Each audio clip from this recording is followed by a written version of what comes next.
Greetings, film freaks. We are the Podcorn Kernels. Join us as we discuss the hard and often indigestible truths that are at the center of the fluffy and delicious world of cinema. Season 2.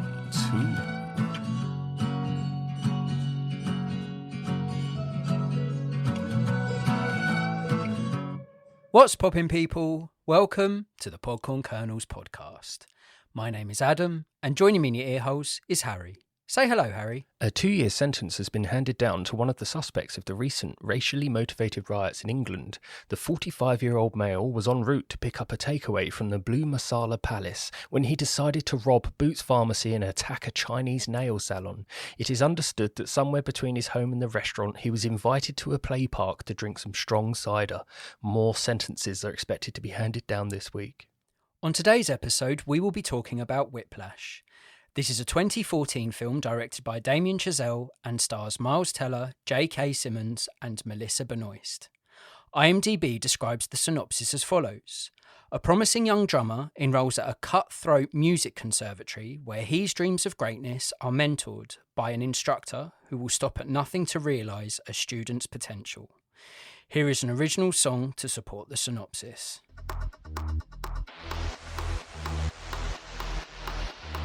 Not quite my tempo. You're out of time. Not quite my tempo. Speed up. Not quite my tempo. Better. Not quite my tempo. Not quite my tempo. Not quite my tempo. Not quite my tempo. Not quite my tempo.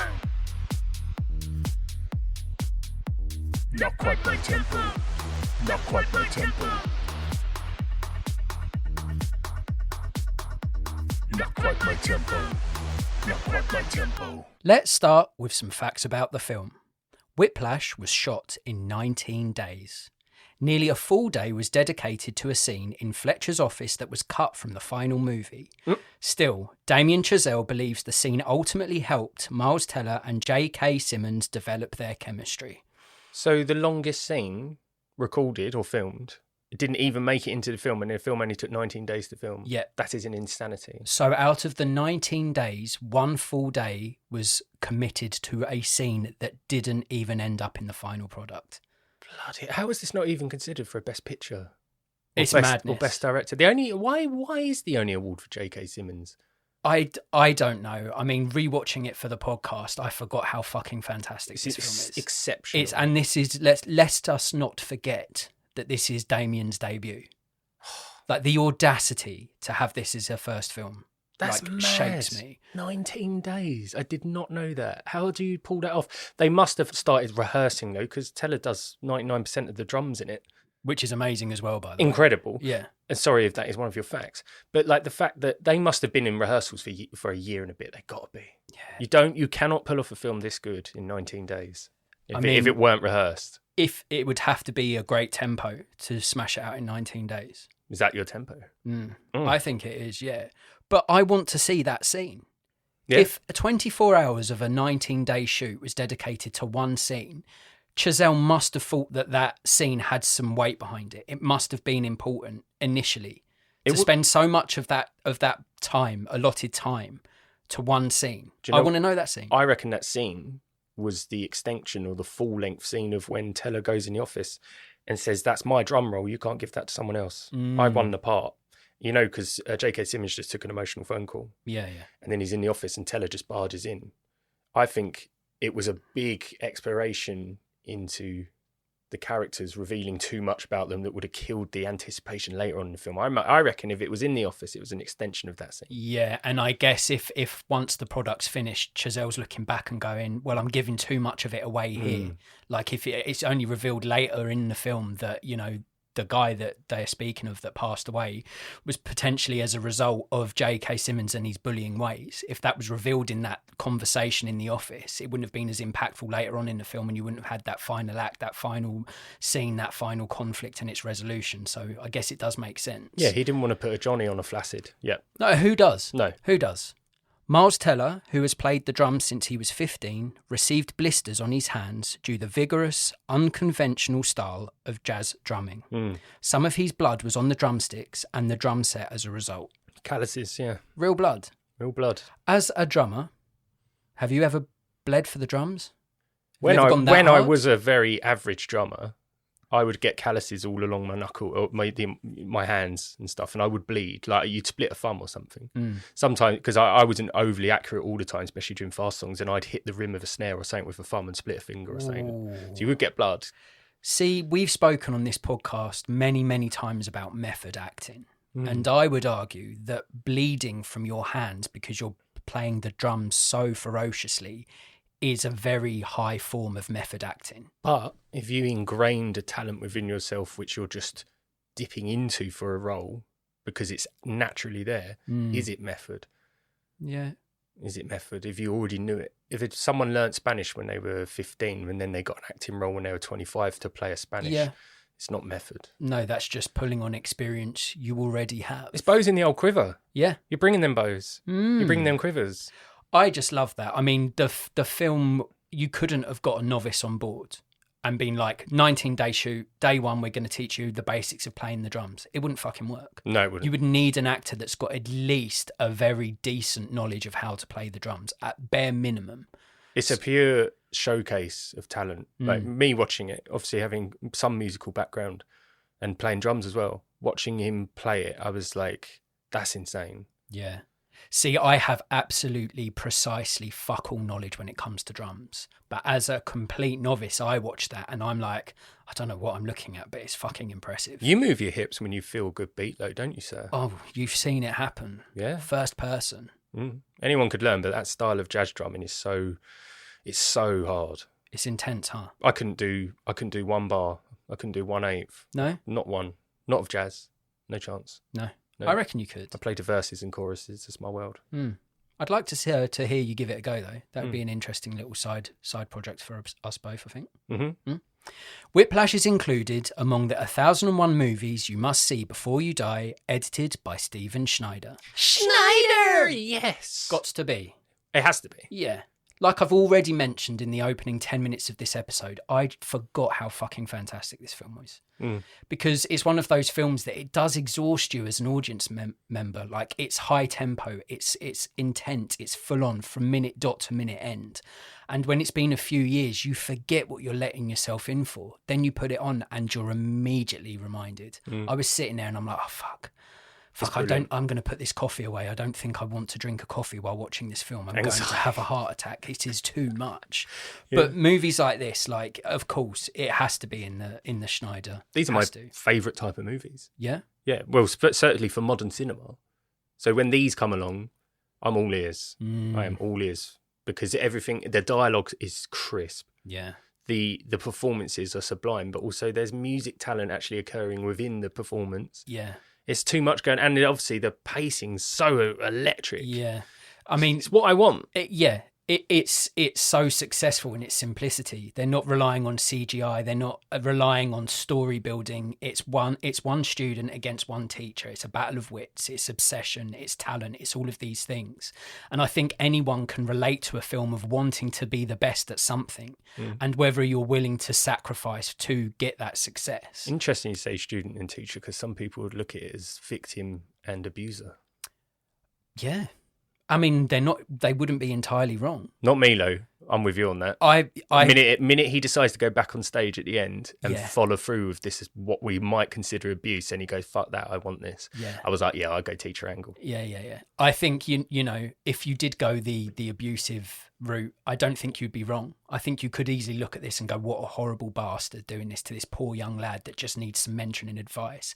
But then the polar opposite of that argument is, would he have got where he gets at the end of the film if he didn't have a menace like Fletcher on his back? No, I don't think he would. It's foreshadowed throughout. Exactly. They tell of stories of old where jazz people never would have got to where they got if someone hadn't have been a catalyst, or even horrifically throwing a cymbal at their head. Yeah. If someone doesn't push you, you're never going to get there. And when someone wants it, and you can smell they want it, you're going to give it. Exactly. And I think it's a real test of character. And you see throughout the film, throughout the sort of timeline in the film, other people can't hack it and they come into the story and go out of the story because they just can't keep up with Fletcher. Miles Teller character is like, well, I'm going to stick the course as much as he can. And I think it's a really interesting dynamic between the two, because for most of the film, you're like, well, Fletcher's winning this. If this was a boxing match, like Fletcher's won this, then right at the end, it's a KO blow almost. Yep. But in my own personal life, one of the hardest Taskmaster bosses I've ever had, I only look back now in hindsight with nothing but respect. Bakery. Yeah, because he pushed me so hard, so intense. Like, he was a really old school bloke. His dad was a drill sergeant. And something as really not that serious as baking bread, he would take it so serious. Like, the margin for error, there was none. He was so strict. And then looking back, I was like, well, I think that's why I thrived there. That's why I have good memories of it, because I done the job to the best of my ability come the end, because he was such a fucking hard ass and a tyrant. And it paid off, because there would have been instances where he rewarded you in a way where it'd be like, no, just take the day.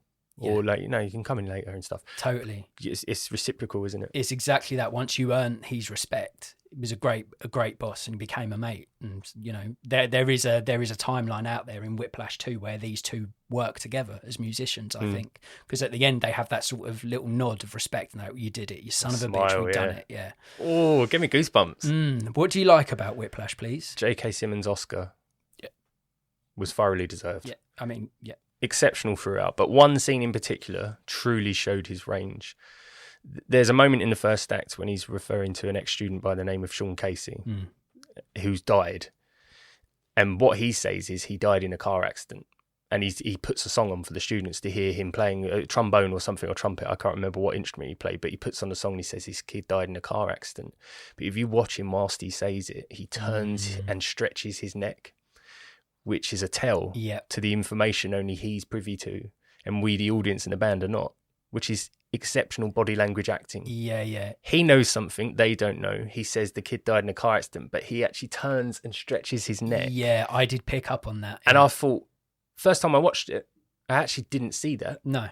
But because I know the true way that Sean Casey died in the film, the character, watching it second time round, it's even more enriched. Because I watched it and I saw him do that with his neck and I thought, oh, that is so good. Because that's like an FBI profiler saying, this guy put his hand in his pocket as he answered and he's lying and stuff. I thought that was amazing. It's to get something, it's maximised in that minute detail. Because you know the ending, you know what the true story is. Like you, I picked up on that when I watched it last night. And it's but it's such a subtle little tell. Yeah. This guy is someone who's in control for the 95% of this film. Like, he's the bigger than life presence. He's this real demanding figure. He's really intense, intimidating, all of these things. Like, he's like a stone wall. He's almost Fritzl, isn't he? Because he's like Stockholm. You want to give him everything, but technically you're being abused. Yeah, exactly. At any point, they should have started a rebellion and all been like, fuck off. No, we're not taking this. The strength in numbers, they could have all sat there and gone, fuck off, mate. You angry little bastard. It's his resume. They wanted it. Well, it's exactly that. And I'll jump into bed with you there, because my favourite thing about this film is J.K. Simmons as fuck pig Fletcher.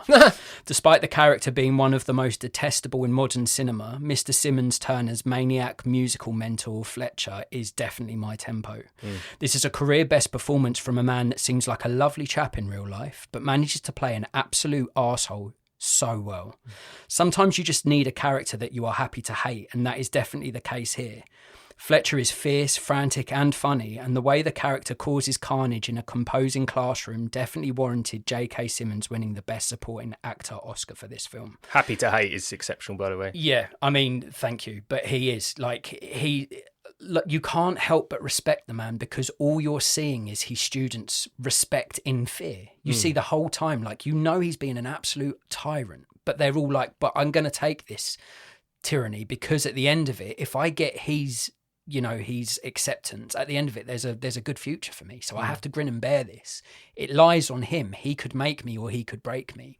And even though you absolutely, I hate him as a character, you still can't help but respect the guy for being such a fucking nasty dog. I think he's annoyed because he says some of the greatest one-liners on earth. He's a hilarious person with the deadpan face, and none of his students laugh. Laugh, you little fuckers. Yeah. This man is giving you gold. Yeah, but they're shitting pants. Yeah. So they can't chaffaw. as this absolute menace standing in front of them. Too funny. Yeah.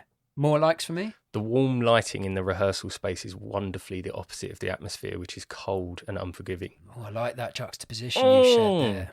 I was just admiring the dark panelled wood, the orange hue of the lighting, and I realised it's just a room of fear and ice-cold consequences. Lovely, unseen juxta. We on cue, eh? And I'm a big fan of shortening juxtaposition to Can you imagine juxta. getting up early, going into that music space? I mean, I look at it in awe because I have rehearsed in some of the shittiest rooms, garages, recording studios on earth. They smell of piss. There's beer everywhere. There's some leftover Chang on a toilet seat. When I saw this room, the dark wood panel, the low orange warm salt lamp look to it, and they're about to sit for hours and play music, I was like, oh my God. Yeah. It's like Simmons's AIDS has infected a healthy body, and even though the body still looks fine, inside it's dying. Yeah, and I mean, I love playing with dark wood. Oh, nice. Just nice. for no reason, throwing that in there. But yeah, no, that's a great point. Yeah, it's odd, like you say, it's oddly cozy in such a hostile environment. Which is weird. Like there's symbols literally being thrown pond ahead. It's carnage in there, but you're like, it's nice in there. No one has a woolly blanket in Fallujah. No, I mean, I don't know. No, I don't, I guess. Any more likes? Dialogue is brilliant and unforgiving. And in traditional fashion, I shall quote some lines. Please do. Parker, that's not your boyfriend's dick. Do not come early. There's no fucking Mars bar down there. What are you looking at? To a fat kid, that one was. Yeah. Do I look like a double fucking rainbow to you? You must be upset. Are you upset after smacking a boy in the face like 5-6 times? Yeah. You give a calculator to a fucking retard, he's going to try and turn on the TV with it. That floored me. You know, you do actually look like a leprechaun. I think I might start calling you Flannery. Yeah. So good, man. What the fuck are you looking for there? There's no pot of gold down there. Too many good lines. Yeah. I could watch him roast people all day. Yeah. I mean, you talking of juxta, there's a great juxta between J.K. Simmons in real life and J.K. Simmons as Fletcher. I thought you were about to say, and J.K. Rowling. Oh, well, I mean, both are problematic, I'd say, or deemed so nowadays. But yeah, I mean, J.K. Simmons as a dude, top dude. I've heard him in podcasts. I've seen him on a baseball game in the audience and they've interviewed him. Oh, man, I used to watch him in Oz in the old days. Oh, he's just a top dude. And then to play someone who's such an arsehole in this, it speaks volumes of him as an actor. Huge. It really does. And the dialogue, like, yeah, the dialogue's superbly written, but it takes a real talent to deliver it like that. Because you're watching an antagonist and you're kind of oddly rooting for him and finding him so funny when really you should be only deeming him as a menace. But he's so the way he delivers that dialogue, he's oddly likable, but deeply hateful as well. It's a really weird one for me. It's almost like, it's so strange for a person involved in jazz to almost come across as like a drill sergeant or ex-military. Yeah, well, because jazz speaks of freedom, doesn't it? Fluidity. Yeah, improvisation. Exactly, yeah. Yeah, absolutely. And then to have someone be like, no, these Rigid. these are your boundaries, stick within the boundaries. It's an odd one, yeah. Do you know Chazelle was a drummer? He was a jazz drummer. See, I didn't know that. Yeah. But after watching this and watching La La Land, you've got to be like, the man's not just decided, I'm just going to make films. Like, he has to be pulling from something. Yeah, he pulled from his own inspiration of being in like highly competitive, difficult jazz band. Yeah, I mean, I'm not at all surprised. I would have been more surprised if he didn't have that background. Like we were speaking about Teller, like having like playing the drums since 15, and that's why was able to be so good in this film. It makes complete sense that Chazelle's got that background, and that's why he's making films like Whiplash, like La La Land, who both lean into that sort of musical background, the love of jazz and everything that comes with it. I want to know what 1% in the film Teller didn't play, because it says he played 99% of the drums in the film. Oh yeah, be interesting to know. Yeah, if there was a limited Blu-ray of Whiplash, and in that limited Blu-ray it showed the 1% he didn't play, and that scene that took one day out of the 19, a whole day's shooting, and they didn't use it. If they had that, I'd spend good money 60. on that. Yeah. I'd spend 60 quid. 60. 60 quid. 65? No. Good. Last like, all scar cast. The beauty of how scars, although harrowing, make us stronger and unique. J.K. Simmons on Oz.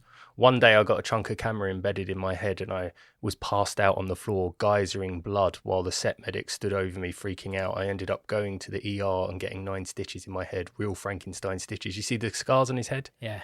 In the film? In 2007, Teller was a passenger in a car that lost control at 80 miles per hour and flipped 8 times. He has multiple scars on his face from the crash. So both our lead men in this are both scarred up on the face and head. And I thought scars are wonderful in a way. Horrific because they obviously bring back memories. For some people, it's like really scary. I've got a huge one on my leg from running drunk down a hill at a Centre Parks and hitting an electrical box. But it's a story. I mean, obviously some scars you probably don't want to talk about, but I thought this is wonderful actually. I'm looking at J.K. Simmons, got a huge scar on his head. I'm looking at Teller, who's got some on his neck and on his cheek and stuff. And I thought it was wonderful. I thought it was wonderful, and I thought all scar cast. And before I go on to say what I want to after that, it's a great pun. Thanks. Big fan of pun here. Have you got any scars? I've got some. Where and why? I have. Is that private? No, I had like a really tonk nipple on my knee. What? That I had to get removed before it potentially got cancerous. A nibbin? A nibbin, yeah. Yeah, I used to call it Frank. I used to draw little faces on it and show it to people just to get attention. If that's true, I'm going to ask you after if that's true. Oh, no, it is true. Oh, my God. I can show you the scar afterwards. How do I not know about Frank the nippin? Because I still miss him. He was my best friend. Oh, but man. It's a great pun and it's a great point. Like, I think these are two characters that are showing that they've worked bloody hard to get where they are, and that's, even though it's not related in the film, Scars is a physical representation of that. Scars don't lie. Yeah, the scars remind us that the past is real. Oh, and that's wonderful. I didn't make that up. That's a fucking Papa Roach lyric, I think. Oh. Yeah. Oh. That lessened it, huh? Any more likes? That's my likes. I've got loads of likes, but I better stop at some point. So another thing I love about this film is intense, immersive, impressive. The fact that Damien Chazelle managed to churn this out as his debut feature film is actually kind of frightening. Whiplash digs its claws into you early doors and throttles you into submission almost immediately. The music is great, the performances are exceptional, and the film manages to be educational as well as entertaining. This is a superb story about having to sacrifice for success, and I found myself so intensely hooked by a storyline that made me cheer, shout in shock, and in general be far more animated than I usually am when watching a film. It's the more poisonous side of artistic ambition. Yeah, it is. And it's done perfectly. Yeah, it is, and you summed that up perfectly, but it's all of that for me. Like, again, I watched it twice in the space of a few weeks for this podcast, and sometimes I watch two films close together for the podcast and the second one's a ball ache. Sometimes the first one's a fucking nightmare. Sometimes the first one leaves a scar itself, and then when I have to come to watch the second one, I'm like, fuck, it's too soon. Common Law Wife and Jenny Wife Child? Yeah, if you want to listen to those episodes, there are previous two, so dive back in. Those films definitely fucking scarred us, but yeah, listen to those ones. But yeah, it's that, and like you said, everything about this film is just so masterful, and the fact it's done by a debut dog just adds to the value for me. It's just brilliant. And he weren't a one-hit wonder either, was he? No, for Man me, went on to do big films. For me, I know, and again, we've spoken about it in previous episodes, but for me, he's a... How many films he made now? 4 or 5? Yeah, 4 for me. Yeah. Every single one of them have been brilliant. A lot of people didn't like Babylon. I fucking loved it. And I'm unashamed. 3. Yeah. So I did La La and First Man, and I loved both of them. Oh, as soon as Babylon comes up screening, we are covering it because I want to get your take on it. I want to see it. It's one of those... I think I like it. Yeah, I do as well. I do. I think if you're a lover of cinema, I think it would be hard to dislike it. I think it's a brilliant film. Loads of people dislike it. Actually, common consensus is it's not a great film. I think common consensus is wrong there. I think it's fantastic. I loved your comparisons with Cinema Paradiso for it, so I know I like it. Yeah, and we have an episode on Cinema Paradiso, so go and check that out. Oh, am I doing that on purpose? Sorry. Oh, well, did we accidentally just self-promote ourselves again? Another thing I loved about it, Solo Showdown. The last scene is one of the greatest roller coasters in cinema, and that final drum diss is one of the most satisfying fuck yous I have ever seen. Just when you think Fletcher is showing some redeeming qualities in the guise of a redemption arc, the man adds another cunt notch to his bastard belt and throws a despicable curveball at our drum-playing protagonist. The way Andrew, played superbly by Miles Teller by the way, doesn't let it beat him by playing an absolute crazy, almost possessed drum solo is one hell of a satisfying way to end a movie. I lost weight watching him do it. Oh, yeah, I sweated out. It was incredible. I actually forgot about the end of this film. And I was like, my God, it's probably one of the greatest endings I've seen in a film. Yeah. And, I think that if I remember correctly, The first time I watched the film, I loved it. And at the end, I was like, that little glimpse at the end, that little sort of slow-mo high five moment. I'm like, no, I don't want that in there. But as I've got older and watched it as an older person, I'm like, no, that is the ending. Well, it tracks because the whole time J.K. Simmons is subtly telling him what he's doing, that he's trying to get him to that point. Yeah. And he finally does it. He's a peacock and he let him fly. Yeah. And like, it started off that final scene, it was an act of vengeance. If you haven't seen the film, basically you've got a student and teacher, abuser, victim, however you want to frame it, at loggerheads. And at the end, you're led to believe that they've made up and they're going to play a live gig together. And he stitches him up. J.K. Simmons' character stitches up Miles Teller's character and tells him the wrong song to play, the wrong piece. And instead of Miles Teller walking off and go, that bastard, he's done me, he comes back and gives the biggest two fingers up, and he just showcases what his abilities. He had nothing to lose. Yeah, exactly that. Yeah. Exactly. He was like coiled cobra in the corner. Because J.K. Simmons talks about a famous jazz player called Charlie Parker, and he says that after the cymbal got thrown at his head, he went home, he cried himself to sleep. But the next day he came back. Exactly, yeah. And he became Bird or something, some nickname, and became exceptional. So when Teller walks to leave, to see Burke from Aliens, gives him a hug, he goes, no, I'm going to go back in, I've got nothing to lose. And he gives the greatest drum solo I've ever seen in a film. Yeah. I can't think of any other film that's ever done this. No, I can't. It was exceptional. Yeah, I think as well, like at that moment at the end, as I say, I disliked first time, that moment of like, okay, we're here now. Like, I saw what you can do. You've shown to me that you can live up to that potential. Like, and this is one of the few films, like, I almost hate to say it, but it leaves me wanting more. I'm not a fan of sequels. Nowadays, every film, if it's successful, you're going to get a sequel. This is one of the rare instances where I kind of want to see Miles Teller's character, Andrew. I want to see him, what his next steps are. I want to see what Fletcher's next steps are. Like, I want to see where they go.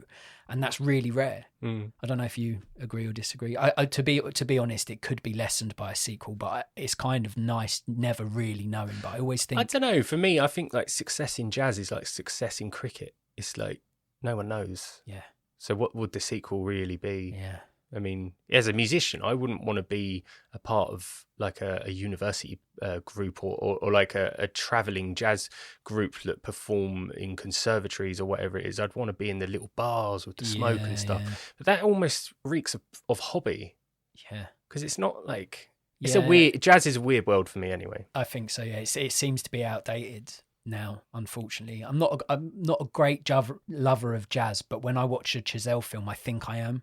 Yeah. Like, I've been to a couple of jazz bars before and I always think, this is a bit of me. I'm going to have a whiskey, going to go outside for a smoke. And then I'm there, I'm like, I don't know what's happening. The atmosphere is nice, but if you're not a part of the joke, it's hard to laugh. You did it. Yeah. You did it. For me. What didn't you like about Whiplash? Quite similar to what we were just saying, actually. So I get it. Technically, jazz is like the Premier League of musical talent, but melodically, it's dead for me. There's no end in sight, no soul-crushing verses or uplifting choruses. I've never liked it.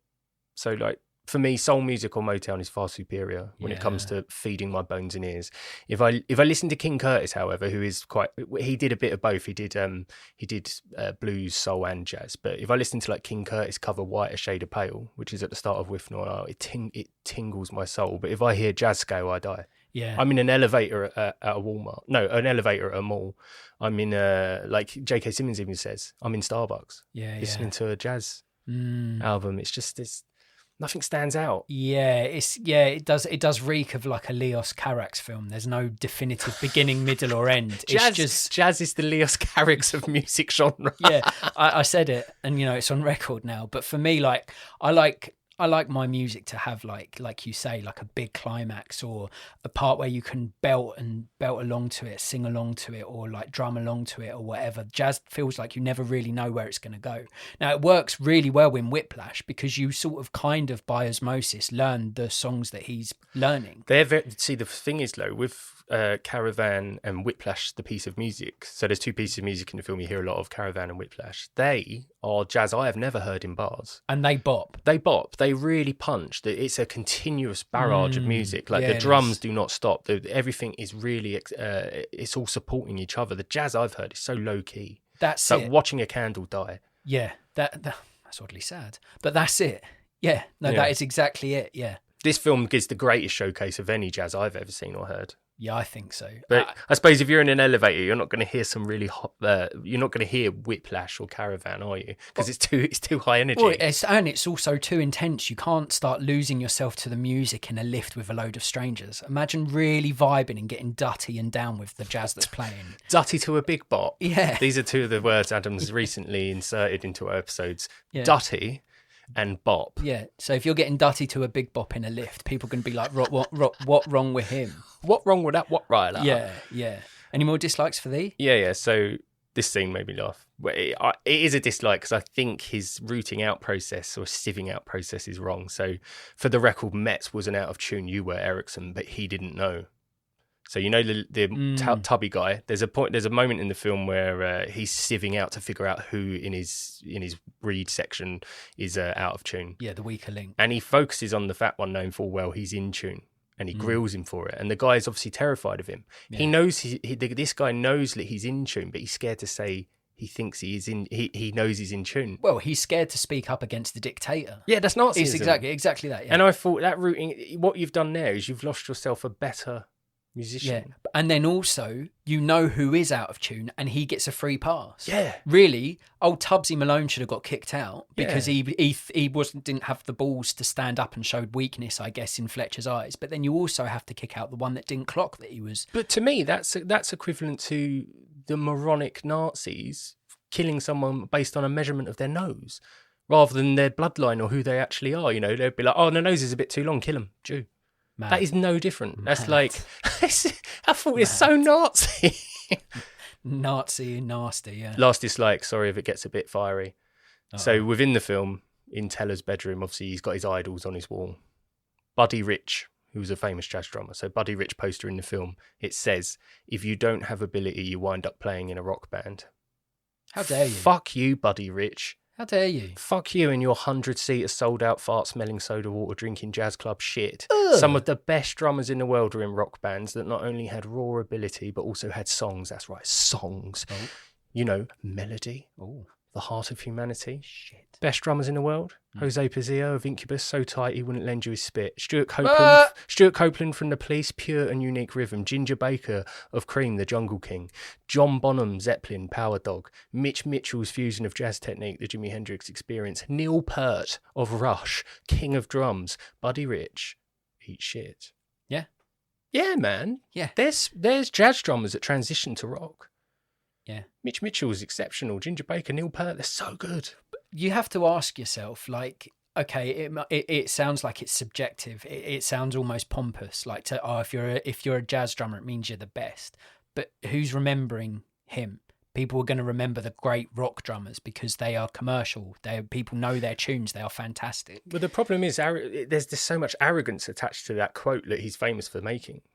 But to say like it's a bad thing to be associated with a rock band, when you no one can turn around and say, look, when John Bonham, the rest of the band, Robert Plant, Jimmy Page, walk off stage and leave John Bonham to do a 9-minute drum solo on his own, it isn't talent. Or Ginger Baker was an exceptional drummer, played for Cream. He is exceptional. No different to what you watch in this film.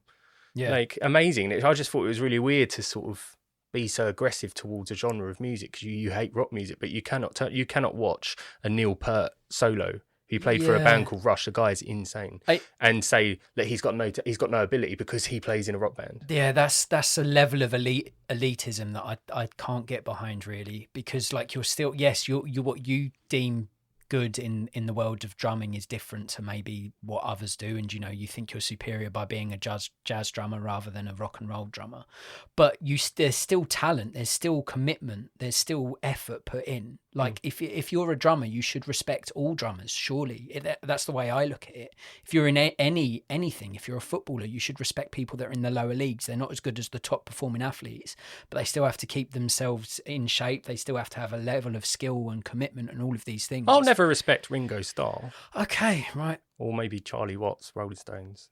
Only because they're quite basic. Well, I mean, they've done all right. I'd get grilled for that because obviously there are elements to them that are very... But Ringo Starr's not a very impressive drummer. But he's done all right. Yeah, as the fourth Beatle. I mean, I'd rather be the fourth Beatle than a non-Beatle.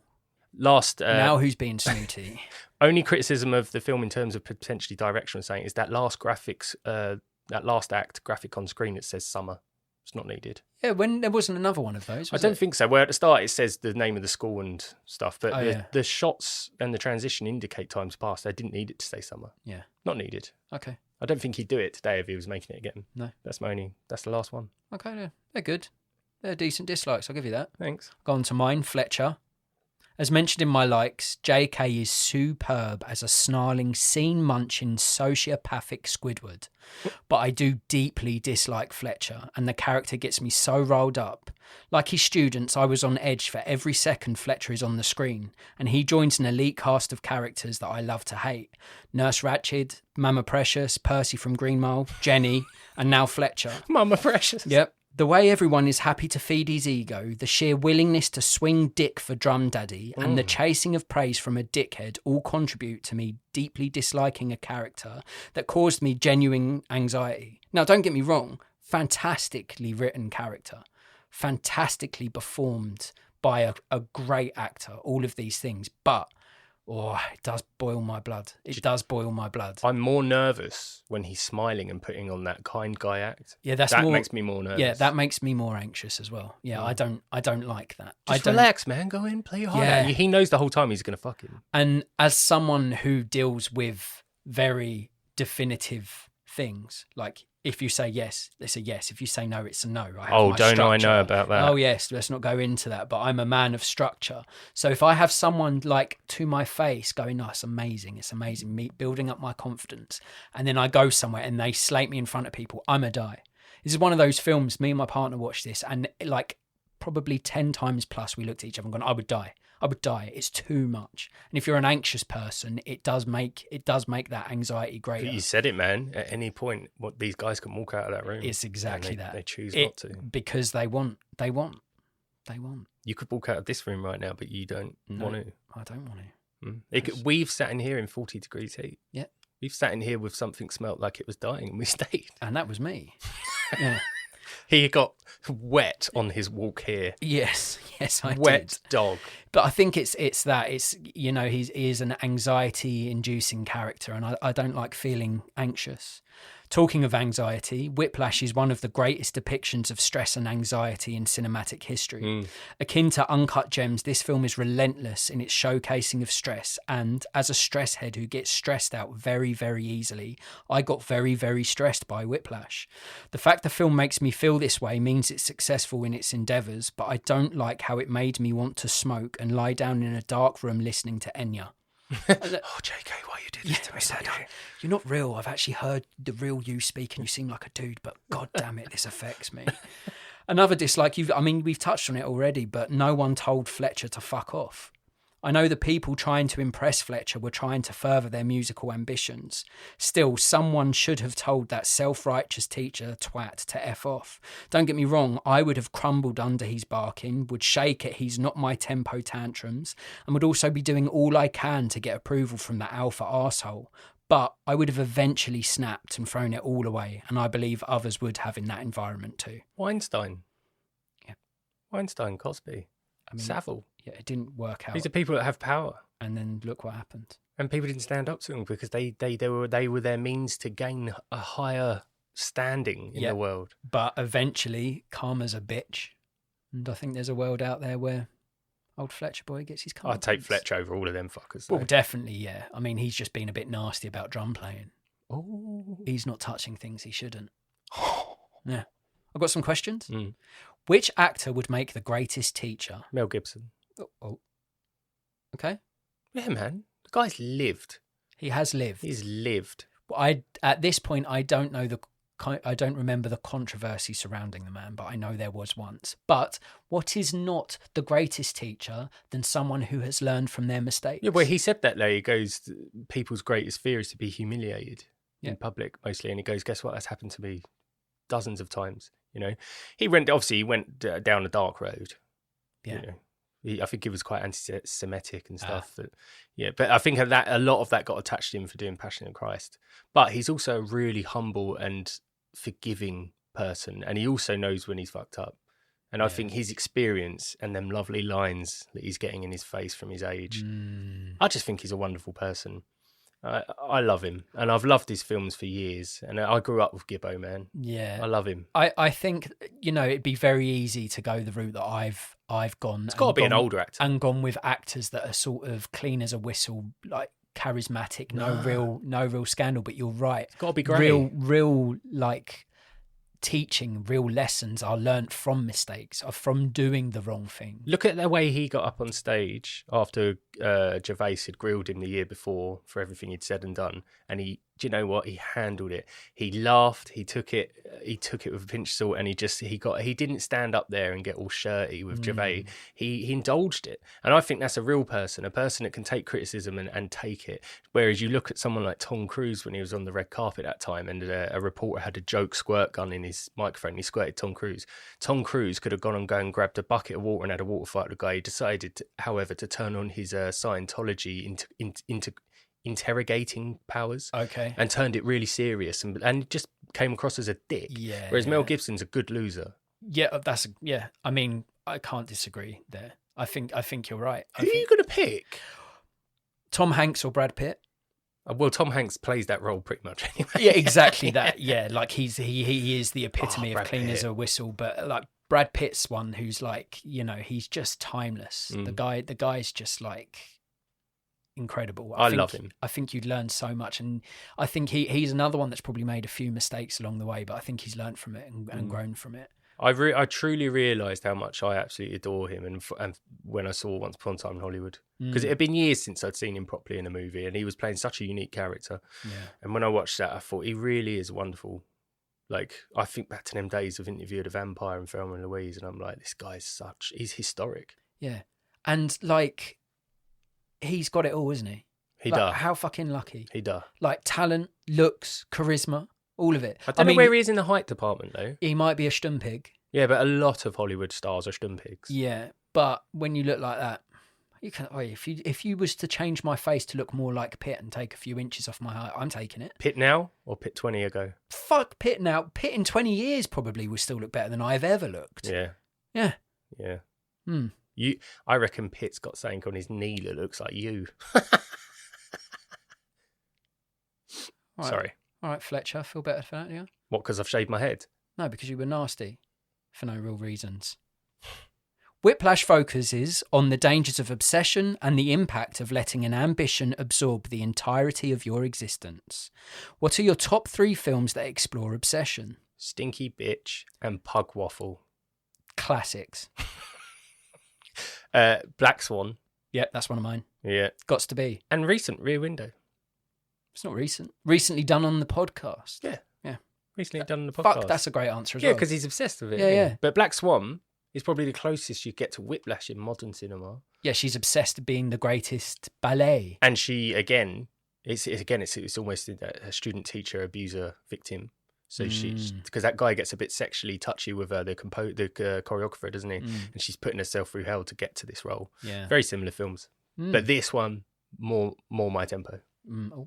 Yeah, no, I've Black Swan's one of my choices. I've also gone The Prestige and Nightcrawler. Oh. It's that obsession of in The Prestige finding but out. He is very unwell in Nightcrawler. Oh, he is very unwell. He don't mind killing. Unwell. No. But that's very different. That's the thing. His obsession takes over. He found a way to be relevant in that sort of breaking news environment, and he gets so obsessed with it that he's willing to break the law to get a scoop, which is just mad. And that's in Harry's LA franchise. Yeah, it is, and they're all great. They're all great films. The ones we've given there. Yeah. In your opinion, who is the greatest drummer of all time, and who is the drummer you would most like to have a jam with? So this is a hard question for me because obviously I adore music. So if you were to ask me who I enjoy most in terms of like sounds very different. So it sounds different. Technically, people might say he's not the best drummer in the world. I totally understand why they'd say that. But Jose Pazia of Incubus plays the tightest drums for me in a genre of music that's not oversaturated. In my opinion, it's very unique. Incubus, if you ever listen to it, you know, it's got like DJ scratching. It's got very, very different style of rhythm in its guitar, its drums, the singing. So Jose Pazia is a very tight drummer. I love him. Probably one of my favorite modern drummers. But Stuart Copeland was my favorite in the mid 2000s.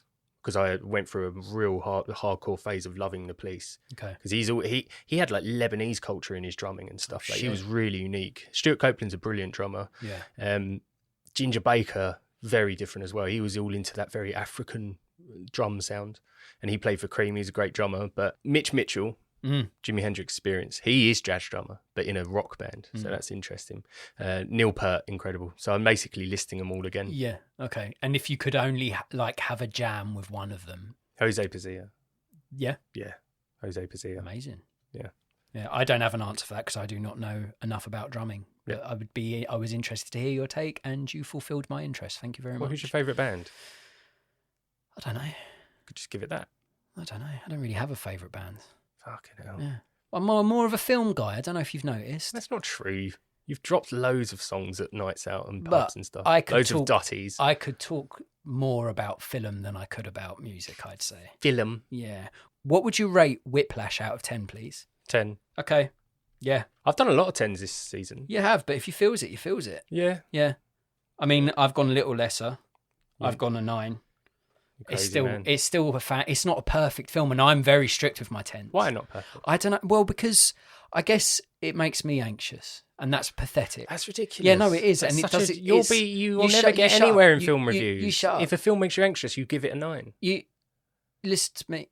I want to give it a 9, so I have. That's Okay. mad. Then that means I want- you need to find 10 Forrest Gump films to give 10. I gave 7 a 10. That's an anxious fucking film. Yeah, isn't it? and I like that. I don't know what. I don't have reasoning. This is my score, and that's I'm what fine it with your is. score. I don't fine with your reason. I think it goes back to that. It's not a film that I could just watch any day of the week. It's not a film that would be on and I would just leave on. I still love it. I still think it's an absolutely fantastic film. I think it's brilliant. That gives Whiplash a total score of 19 out of 20. If you like your films to be intense, immersive and impressive, or if you've ever wanted to see a psychopathic Squidward scream and shout at students with a symphony of slag-offs and slanderings, then Whiplash could be a film for you. Whiplash is available to stream on Netflix. Consider watching this one if you enjoyed Sound of Metal, Birdman and Uncut Gems. Should we play a game? Give it a name, give it a name, give it a name now. We birth a plot and then make a trailer. What the plot? Action! Whilst aimlessly scrolling through their phone, a young adult is gripped by a very strange, very short video. What starts off as an attractive woman pretending to sing a song in one of those nauseating social media videos soon evolves into something very sinister. The face in the video clip gradually morphs into the same face as the viewer. It starts off mirroring their reactions, but then starts contorting and gets increasingly terrifying. The viewer is unable to look away and soon loses all control of themselves. They have been possessed by the Doom Scroll Demon. Once the demon has exposed itself to you, you are possessed by an entity that encourages you to try and lure others into a similar trap. What unfolds is an almost chain reaction where more and more people are exposed to the Doom Scroll Demon and more are putting out content that possesses more and more young people. The Doom Scroll Demon's aim is to possess enough people to attack all places of faith all over the world. The film focuses on society embarking on the impossible task of keeping young people off of their phones. We've done this before. I don't think so. Done some sort of social media one before. Yeah, I've done. That seems to be my thing. The twins that kidnap people. and Yeah, ask them seems to be. to like. I seem to have a satirical obsession of attacking social media. So if so you're watching a video on your phone, like I would say, I'm on a YouTube Shorts or Instagram Reels. Yeah, And then you're I come across scrolling. one. So you know those moments where you're not doing anything and you just find yourself, I don't know about you, I think a lot of people do it. I'm on Instagram Reels and I'm just aimlessly scrolling up watching really short reels and I'm just absorbing shit. It's normally about dogs or food or sexy women dancing or people pretending to sing songs. You just sit there and then before you know it, half an hour's passed and you've been sitting there just absorbing shite.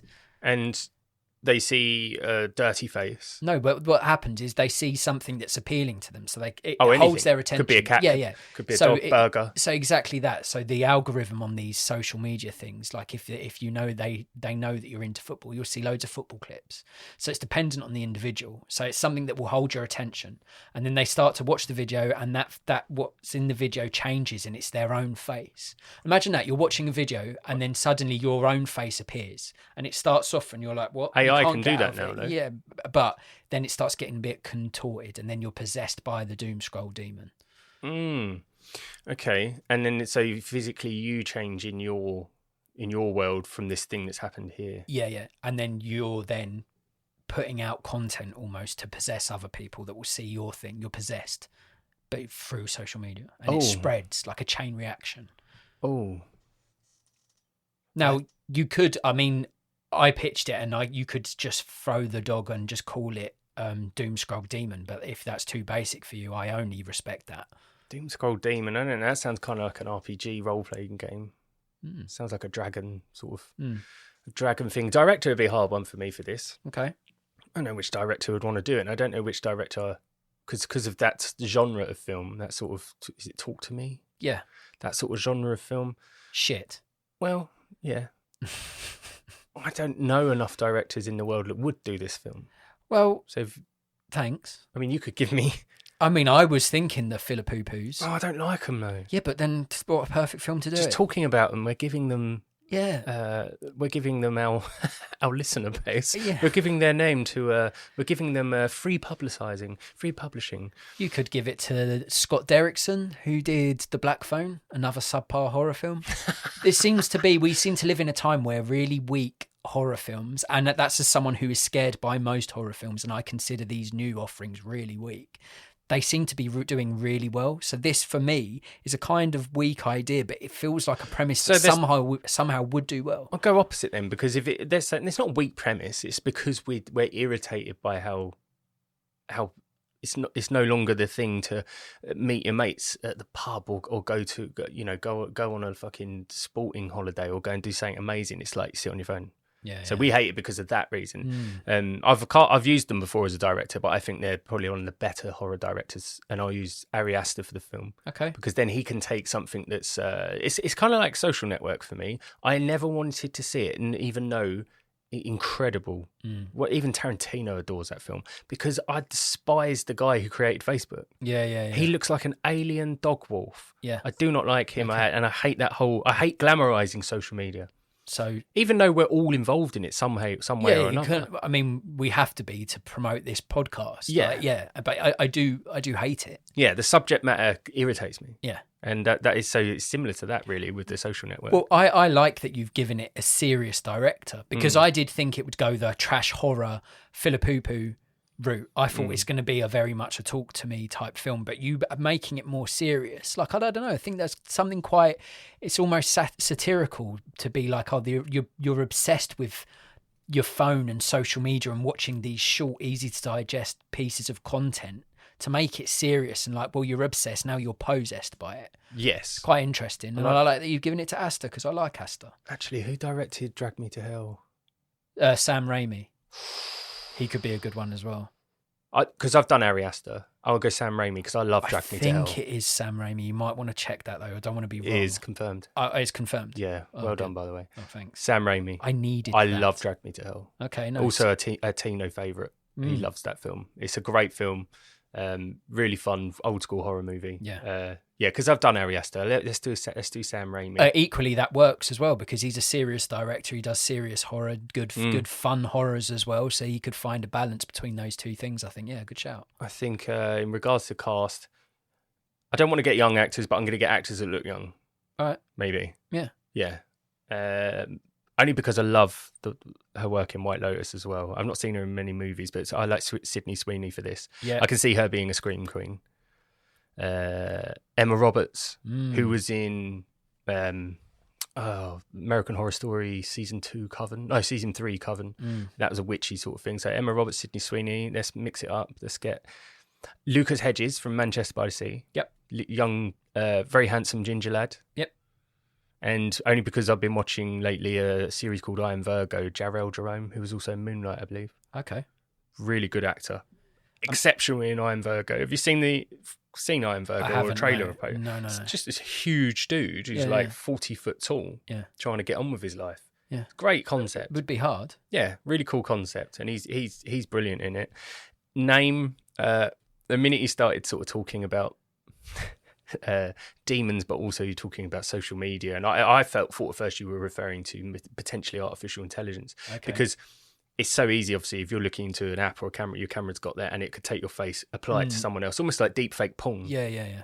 I started thinking of words to do with computing and the mix with the demons, and I'm going to go with, in terms of title, Fishing for Demons, only because phishing is a cryptographic terminology or cybersecurity terminology in terms of being reeled into something, but it's spelled with a PH, Fishing for Demons. Yeah, and I'd have Sam Raimi directing. I like that. Yeah. Is that tied up enough, or do you need it tied up again? No, I think that's tied up nicely. Well, now I've got to tie up because you responded. Right, yeah, tie it all up again. Okay. Sam Raimi directing, starring Sydney Sweeney, Emma Roberts, Lucas Hedges, Jarrell Jerome, and I would call the film Fishing for Demons. Critics are calling Sam Raimi's new Scream sensation a stunning slice of digital disturbance. All the punches and that leverage, but now you gotta watch this. This is the best Americans don't really know that. This is the most famous moment in boxing. Thought there'd be some sort of security system. I am. Follow me. Watch me. Don't sacrifice yourself to scrolling. Stay away from your cell. Fishing for Demons. Coming soon.